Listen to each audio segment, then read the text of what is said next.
So we just finished recording one podcast. Yes. And it had to be talking about Issachar's sons. I noticed later on in that verse, said they had 200 chiefs. I was thinking their chiefs are probably better than other chiefs. They had 200 of them. That's true. Time to take your victory lap. Probably did well. Yeah. No, it's good. It's one of those things. I felt like and going into the game, the analysis was like, Eagles are the better team. Eagles should win. But it was like, Patrick, you just never know with the Chiefs. And then it turned out, actually, we do know. All the stats were accurate. That the Eagles were a lot better. Yeah. And I was not convinced. I personally didn't know. I don't watch a lot of football, but I was not convinced like Jalen Hurts was this amazing quarterback. Mm-hmm. But dude, he had some good stuff. I mean, he wasn't facing a lot of pressure, but he was throwing the ball well to those receivers. So I was actually impressed. I came out like, oh, he's better than I thought, because I was always like, he's fine, but I never was super impressed. And then also with their rush, it was like, man, they didn't really blitz, and yet Mahomes never had time. Like he was like, I was super impressed with their line. And then you might know this too. I heard that like the Chiefs, like I get confused. Like they had like their tackles like were playing guard. That's normally not good, like because of injuries and stuff, or vice versa, where they're like I wasn't aware of that. Like they. Like really the whole year. I mean, it's not like for this game, but really the whole year they've been playing out of position. And I don't know the line very much, but they're like, oh, yeah, it's like it's harder to do. You the have mindset certain body of types. a guard is definitely different. So your interior, so for offensive line, your center is kind of the captain. Okay. And in an advanced line like at the NFL or collegiate level, even a good high school team, the center is going to call your defense, how you're going to, not call your defense, but, call who's blocking whom, and really kind of point out, try to see, is it an odd front, is it an even front, how the blocking scheme is going to go. And then that center three, how they block is really different than how the mindsets, because those tackles have outside contain, so they can drop back pretty deep sometimes. You may see, them, kick stepping back to do those blocks. So if someone has played tackle a lot and now they're asking me to play guard or vice versa, it is a big adjustment. Because dude, they were just pressuring. Maybe the best best play. I don't know if you caught this. Okay. Eagles. Speaking of offensive line, you had your tackle and your guard, and they were blocking, and the guy that was on the tackle did a round. So so if you're on defense, sometimes you have a delayed cross. So we go here, and then you disengage and you try to go around, and it leaves that open because that guard may not see. Like I'm blocking somebody. Picture perfect execution of that guard pushing off his man, spinning, and getting the guy that came off the tackle. So he basically threw his guy to the tackle so that he could engage with that, and then picked up the tackle's guy that's crossing. It was like, that was beautiful thing. Also, the white guy, defensive back, you don't see a lot of white defensive backs who got on his birthday and scored. Interception, pick six. That was pretty crazy. Cool. I felt represented there. I thought if you like to see yourself in the backfield. I thought if Elon gets to all this DEI stuff, I thought he was a DEI hire, to be honest, because you don't see a lot of white defensive backs. But I was like, oh, he scored. Maybe there's some merit there. Yeah. So I was like, it was his birthday too. Right. I was like, that's pretty crazy. That is crazy. I was like, I don't believe my eyes, because but it was a pretty big blowout. I did see this clip. I posted it on social media. I know you're not on social media very often. I'm not as much anymore either. Post and then get off. But there was audio of the Chiefs on the sideline when they were down like 24-0 or something, and like, the Patriots came back, we can do it too. And like the caption was, Chiefs really thought that they were going to be in some documentary, because it was all like trying to get hyped up. Were they all like pumped? I was like, I wonder who said that. I'm like, that's pretty. At least it was. I'm curious who that was. That's noble to say. It was a running back, because they were clearly just an inferior team. Man, they were just getting worked on the line. I posted. This is probably 8/10 of the way through the season. Okay, yeah. So maybe late November-ish. And I saw this stat, and it was basically saying the Chiefs are the worst 10-0 or 12, whatever their record was, team in history. And it just gave all these different stats comparing them to other teams. And I was like, they've won by one. Yeah, it's been score. So close. Yeah, they've had several calls go their way that were questionable, and I got I got some heat from one of my friends' brothers that we grew up with, and it was like, you're a Chiefs hater. I'm like, these are just the stats, Yeah, it's one of those things. It's pretty amazing. It's honestly amazing they made it to the Super Bowl, considering you're like, Ravens supposed to be good, the Bills supposed to be good. Right. It's like they have to be kicking themselves that they didn't do something about it. You know what I mean? Yeah. Where it's one of those things like, whew, yeah, they were just. It seemed like every position was just, and it was just like amazing. I was like counting, and I was like, man, there's just no pressure. He just stood there 8 seconds and did whatever And like you said, Mahomes always seemed like he's under pressure. Someone did a montage of plays where Kelsey's just standing there and not blocking. I saw some of this too, and I was like, that wasn't good because Mahomes was running for his life, and he made some really bad throws, but that guy had nowhere to breathe. And I saw a couple of those plays where Kelsey's just standing there like, at least pretend like you're moving. Right, yeah. Try to do something, but like he lets the guy go and he just turns and watches the guy. Oh, I guess he's going to go harass my boy Holmes. It's crazy. But I know your favorite. We can jump off this banter. We've been doing this a long time. But you were talking. Your favorite part was the halftime show. You really appreciated. I didn't even see the halftime show. We drove. We left our home groups at halftime, and so I got back and was like trying to see what the talk was, and everyone was going off on it. I still haven't seen it. Same here. Yeah. So, well, there you go. It was. I guess we were due for a not so great Super Bowl. I thought it was a great Super Bowl. Don't listen to that. I'm one of those softies. You want it close. I've been enjoying the competitiveness, and it was like it was just from the jump. But can't win them all. Man, any last parting words about the Chiefs or the Eagles? Well, sometimes you have stuff like the Chiefs and even the Patriots. You have. And the Lord gives. Oh, man. I know. And the Lord takes away. Blessed be the name of the Lord. Yeah. All right. That's great. We're talking about Job. Let's take it to the next level.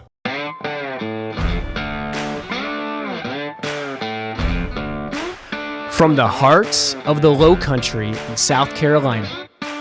It's the Take Two podcast, where we take theology to the next level. All right. The book of Job. We're doing this class. One of our adult discipleship classes on some wisdom books. We're just doing quick flyovers. Talked about Proverbs, Ecclesiastes. We are talking about Job, which today. Looks like it's spelled like job. It's a confusing. How do we know that it's pronounced Job? I don't know. Yeah, this is Kanye West's conversion has not aged well, obviously. But in like his album when he was like supposed to be a Christian, he was like, back when I thought Job was a job. Like it was like, so that's exactly right. You might, if you're new to the faith, you might be like, what's going on? Is this Job job? We spend 1 week, so we'll get in and out really quick talking about this book. And Job's really, really a unique book. Not a lot of books in Scripture like it, even from the vocabulary. You read it, and if it's one of those books you're reading it, there's a lot of footnotes where it says like exact meaning not known or something. It's like it's got like the one use of the Hebrew word, the only time it's used in all of Scripture, and so sometimes we're making our best guess. Hard to translate. Not super easy to work through, even reading it in the English. All of that Hebrew poetry, even the genre, you read different scholars, and some people are like, maybe this should be a lament. A lot of laments in here. Some people say, this should be a parody. There's a lot of irony. Some people say it should be a lawsuit genre. A lot of accusations. A lot of defenses. I was reading the scholar Richard Belcher. I used a lot of his stuff, and he said he would categorize Job obviously as a wisdom book, but it's a debate about how to respond to human suffering. And underneath all of that, as we'll talk about in a little bit, is this question: where is wisdom to be found? That's good. In your deep dive studies, and I think I asked you this at our very first intro to Old Testament wisdom.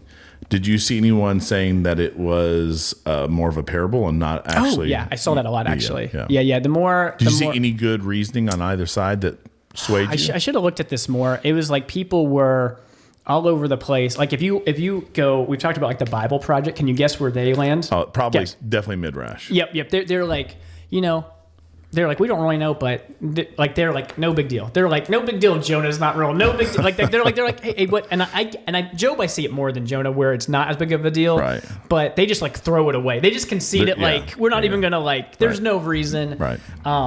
But I did see that, especially you get to liberal scholarship. Almost everyone's like, this is just didn't happen. This didn't happen. On the conservative side, a lot more people definitely do say that. And I shared this brief. It's a very abbreviated outline, but I like it because it's a chiastic outline. I love this, and I was and I still haven't done the deep dive, but I was teaching because you were teaching probably this when I was teaching on delighting in differences. Oh, nice, yeah. And I was looking at Ephesians that starts off like wives be subject to your husbands love your wives, and then at the end it has almost the same thing. So I know the bookends are the same, but I haven't looked at the interior to see if it's got an interior chiastic structure there. So there could be chiasms everywhere. Did I tell you that was another shirt? Oh, another merch suggestion. Oh, yeah. Yeah, chiasm and cockle for our. That's amazing. That's great. That should take off. That's great. Well, and this chiastic outline is really short. On the bookends for this, there's a prologue, epilogue. They really mirror each other well. They're short. They're written in prose. Very unique. It's a narrator. Easy to read and understand. It's like every children's book is like basically got those things down. Then on the inside is when you get the dialogues. The first dialogue is Job and then his three friends. On the back end, it's Job, Elihu, and God. And then right in the middle, you get chapter 28, which is pretty fascinating to talk about. That it's this strange poem in the middle of Job that basically asks this question: where do we find wisdom? Where is wisdom to be found? Probably with his wife. I mean, she was just she was nailing it. She just got gave him all the best advice. After I taught this, someone sent me like a video. What's that Christian comedian? Tim Hawkins. Tim Hawkins. Tim Hawkins. Maybe it was John Christ. Maybe it was Tim Hawkins. I can't remember what it was, but it was like. Job with all the suffering, and someone's like, "Oh, Satan, you didn't get his wife." He's like, I know. That's part of the suffering. I know. That's part of it.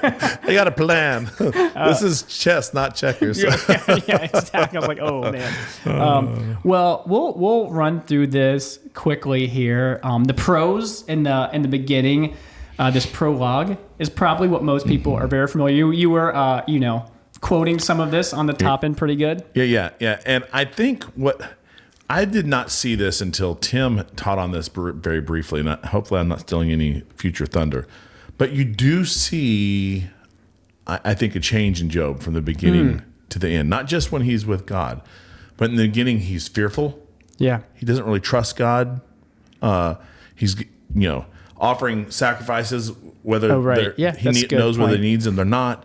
And it seems like at the end he has calmed down a little bit. Like, I'm going to trust in God and His goodness, and I'm going to enjoy what He's given me while they're here. Type of like, it seems like there is a little bit.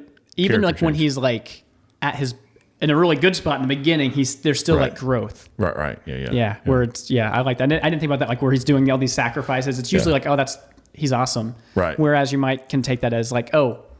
Just fear. Yeah. So Job, he's presented as upright, blameless, righteous, wise, man of integrity. He's this non-Israelite who worships the God of Israel. We see God reigning as sovereign king. He's conducting this heavenly council with the sons of God.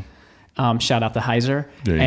He's running things, and then Satan comes on the scene, and this is Satan is it's a title. It's like the Christ. This is the Satan. Yeah. What's it stand for? Literally, it's like the challenger, the opposer, the accuser. The accuser. That's what I was trying to. And you even read like it's interesting. I didn't like fact check this, but I heard you read in Numbers or wherever Balaam and the donkey and the story, and the angel of the Lord stands as a Satan, as a opposer, a challenger to it. So just knowing that this is like a title. And Satan's basically like, God's like, hey, have you seen my servant Job? And he's like, Job doesn't fear for no reason. I mean, if I prayed and every time I prayed, good things happened to me and I was rich and all this stuff, like he's really making this accusation that Job worships God, not because he's worthy, but because he's generous, that he gets good things. And it's like, that's really the first half of the book. So God allows Job's family and wealth to be stripped from him. Job has a good response. Doesn't curse God. He grieves, but he responds with worship. And Satan's basically like, well, still got his health. So sores from head to foot. And then we get to the lovely wife in Job 2, who's basically like, you still got your integrity? Right. Just curse God. Yeah, curse God and have him strike you dead and get this over with. Which, seems harsh. Don't want to judge her too harshly. She lost a lot of children, or, it's like, but it's like, But then Job again has a really great response. Basically says, God doesn't owe me anything. Naked I came into this world naked, all this stuff. And it says in Job, and all this Job did not sin with his lips. We meet Job's friends, which I did start this with a dad joke. In the Sunday school class. Let's go. Do you remember what it was? Yeah. Let's hear it. I think we talked about it off air. I think, who's the shortest character in the Bible? Oh, yeah. I heard this because what I said was, when I was preparing for Valentine's, I came across this. I didn't use it. So funny, yeah. But the guy he wanted to answer Zacchaeus. Okay. And then he said, well, you may have thought it's Nehemiah, but it's actually the Shuhites. But then he kept going. He was like, but it could be Peter who slept on a watch or something like that. Yeah, I saw that somewhere too. I've read that because I was like, yeah. That's funny. I think Nehemiah is probably or Shuhite. It's the best. Yeah, I posed this question to the audience, and Alex Alspal, the king of dad jokes, said Nehemiah. That was like right off the gate. And then Jack White was like, you're wrong. It's Bildad the Shuhite. And it was an epic battle of dad jokes. And so, because I was like, my point was, we're going to talk about the shortest character in the Bible today, at least in passing. Because in chapter 2, verse 11 through 13, we get introduced to the first three friends that we see. And that's Eliphaz, Bildad, Zophar. And they actually do a really nice job of doing the right thing for the first 7 days. Because you know what? What they did? They just sit there and they be quiet. And they're like, hey, while you're grieving, we're going to grieve with you. Yeah. And it's like, man, there's a lot of good stuff in that. Verse 13 of chapter 2 says, they sat with him on the ground 7 days and 7 nights, and no one spoke a word to him, for they saw that his suffering was very great. Silent, sympathetic, and present was good. And then it all changes. Chapter 3, Job is like, finger wagging. Yeah. Finger wagging, and Job is like, why? I haven't done anything wrong. We're launching into basically 40 chapters of dense Hebrew poetry. Job laments the day he was born, curses his birth. And then we get these 3 cycles of speeches between Eliphaz, Bildad, Zophar, and they just deteriorate. They start off like Eliphaz is like, Job, you're a smart guy. Yeah. You've taught many. Have you ever met someone who was totally innocent who suffered? Like just like suggesting, think about it. By the end of it, he's like, I know for a fact that you've hurt widows and orphans. And he's like making these crazy claims. Yeah, your sin abounds. And so you see it start kind of it never starts nice, but it escalates where even like Bildad's last speech is like 6 verses and Zophar doesn't even get to say it. Just escalates and they get cut off because Job is looking for wisdom. And he just finds misery in his friends. It's no comforts. Yeah. Then we get to this unique chapter 28. We'll come back to it. We get Elihu, Job, God, and then the end of it, most of us know this as well. God rebukes Job's friends. Job's fortunes are restored. He dies an old man full of days. And God has a lot of questions for Job. He's got a lot of questions, a couple chapters worth, a lot of good rhetorical pointed questions. I recently saw, and I thought it was well done. I mean, it's a little bit cheesy. I may have even posted it as a story, but it took this guy who's this atheist scoffer on media, and then I guess someone had already recorded basically God reading not God reading, a guy who was reading, and he had an English accent, so God probably speaks English with an English accent. But basically reading those opening verses, gird up yourself, answer me like a man, where were you, and all these things. And it was rhetorically powerful. You got kind of maybe a little cheesy, but yeah, I thought it was well done. Yeah. Man, so we will talk about that. I took a pause. We had a time of testimony a little bit in the Sunday school class. But before we get to the end, I was going to point out, I'm stealing all of this from a guy named John Walton. He was a professor at Moody for like 20 years. He's at Wheaton right now. I don't know if you've seen Wheaton College. They're under a little bit of fire. Have you seen this? I think you mentioned it maybe last week or something, but yeah, they're and anyway, we won't get into that. But this guy, he's written a commentary on Job, and he's got this thing he calls the triangle of claims, where he basically has this triangle, and there's 3 corners, and you only can pick 2. Each character can only pick 2 of these corners. One is God's justice, one is Job's innocence or righteousness, and one is the retribution principle that you reap what you sow. You obey, you get reward. You disobey, you get consequence. And he goes through all the characters and basically says, Job's friends, they view all of life through this retribution principle, but they also hold on to God's justice. And so they're basically saying, Job, there's no way you can be innocent. God's just. He rewards good, he punishes evil. And when we say innocent, we mean innocent of any major sin in his life. Yeah. Well, based on this story, author seems to say he did nothing to deserve this suffering, that initial suffering. Maybe he didn't respond always great after that, but that we know for a fact that nothing Job did, it wasn't this one-to-one correlation. Yeah. I still want to balk at that a little bit because sometimes people go through tough things. Yeah. And I think I related here. I went through a very tough thing of not getting elected as band officer. Oh, yeah. And I hadn't done anything to deserve that. And my mom was like, Michael, you deserve hell. Oh, yeah. Yeah. So keep in perspective. Yeah. I'm trying to think exactly how the book puts it. Like, I think what the author, not saying he was perfect, but saying that he was afflicted and he didn't sin. And he was afflicted and he didn't sin, even though he probably sinned at some point. But at least the author wants to say, and all this Job did not sin, and all this over and over again to prove some sort of point. And then we get to Job. He knows he's innocent or righteous, or he knows he did not. That's what he's holding on to. And the other thing he's holding on to is this retribution principle. I didn't do anything, so I don't deserve anything. God must be wrong. And so he's questioning God's justice. And he says, God, you're actually violent against the righteous. You're a mocker of the righteous. He makes some pretty bold accusations against God. We get to the second friend, Elihu. And you mentioned this last time. He's a little bit closer. Right. He seems like of all of them, he's kind of closer to what you would want to be said. And the way John Walton puts it is that he actually starts with God's justice.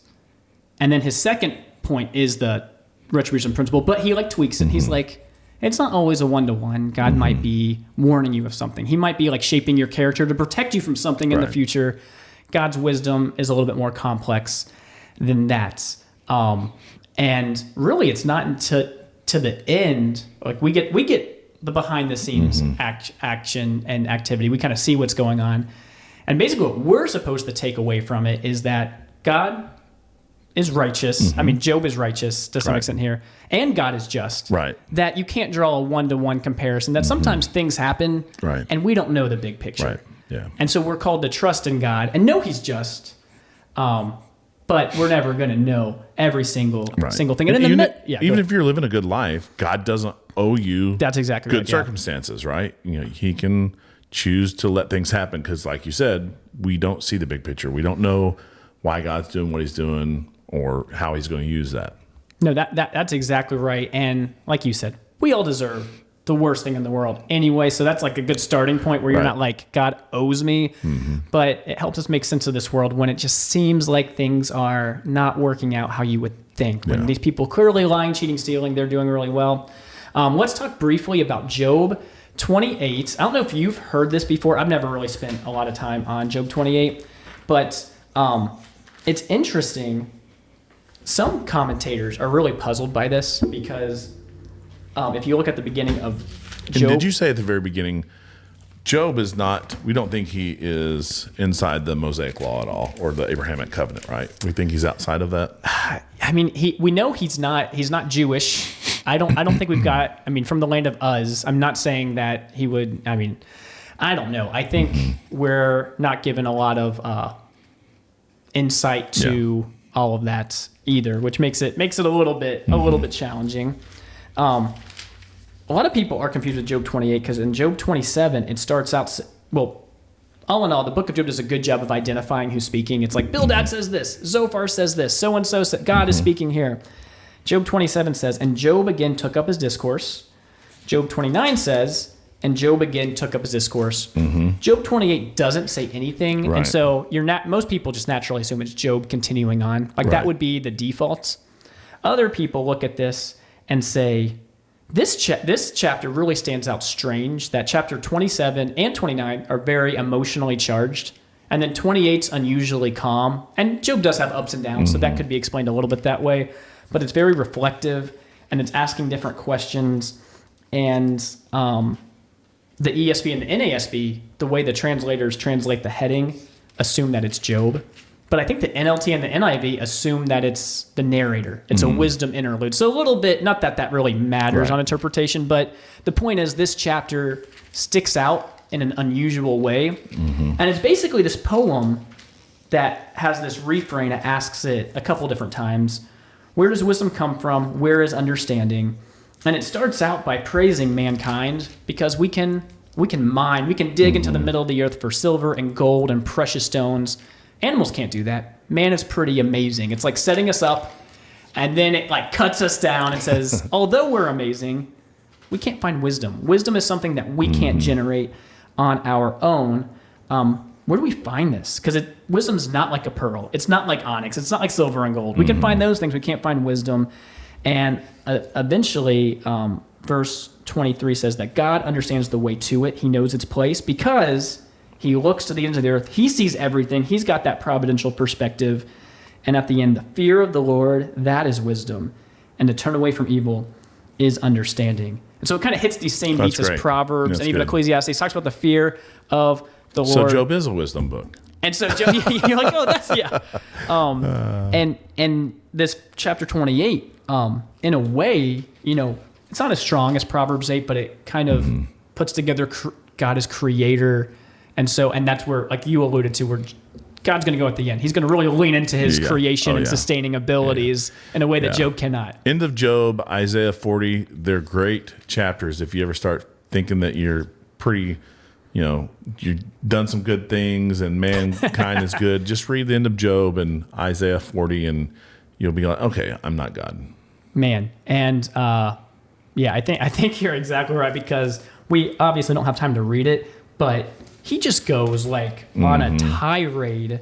Really like, okay, Job, you said your thing. Like, where were you when this happened? Where were you when this happened? Takes them basically on this virtual tour of the universe and looks at everything from weather patterns to animals and is basically saying, like, do you know how this works? Like, please enlighten me. Tell me. You know so much. You've got a lot of questions or you feel like you've got a lot of answers. Can you tell me how I'm supposed to go about this? I'd like to see a modern day. That'd be great.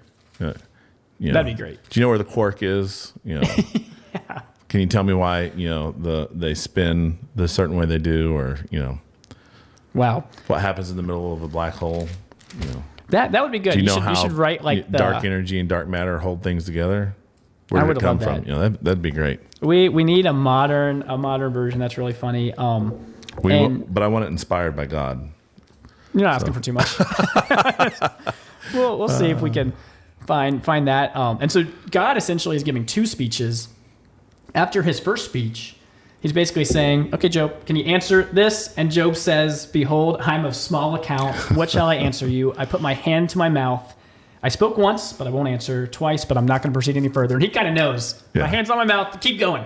I'm done. And it's like, that's a good answer. That is good. That's a really good answer. And then God goes on. He talks about this Leviathan, the behemoth, which, by the way, you read some commentaries and they're like, I think this is a hippo or an alligator, and you're like, of a cedar, and you're like this that it seems like, and it's like by actually really conservative like Bible, like some Ligonier guys are saying this, and you're like, that seems I don't know what it is, but it seems like the point is not that it's a hippo. Right. Yeah. Something that maybe we don't have around now or something. Yeah. It's so it's interesting reading some of that. And so God goes through all of that, and Job finishes out with his response, and he says, I know that you can do all things, and that no purpose of yours can be thwarted. Who is this that hides counsel without knowledge? Therefore, I have uttered what I didn't understand, things too wonderful for me, which I didn't know. Hear, and I will speak. I will question you, and you make it known to me. I had heard of you by the hearing of the ear, but now my eyes sees you. And therefore, I despise myself and repent in dust and ashes. Good way to end, and then we get that epilogue there. But Job, interesting book, because he doesn't really tell Job, oh, this is what's going on. Satan came and he wanted to test you. Like you don't the get that. reader gets that, but Job doesn't. He never gets that. Yeah. Yeah. All he gets is, where were you, Job? Mm-hmm. Yeah, that's good. That's real good. And he ends up with some stuff at the end. You wonder, That's right. Yeah.